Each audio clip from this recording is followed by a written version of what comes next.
We have ignition, 2, 1, and liftoff of the United Launch Alliance Atlas V rocket, carrying Silent Barker NROL 107 for the National Reconnaissance Office and the United States Space Force.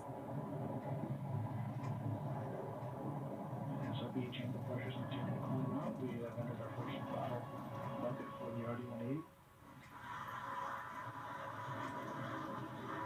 Everything is looking good. Coming up about 30 seconds into the mission.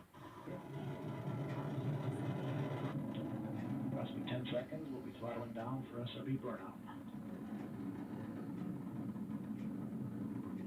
Body rates look good, acceleration looks good. Throttling down in preparation for SRB burnout.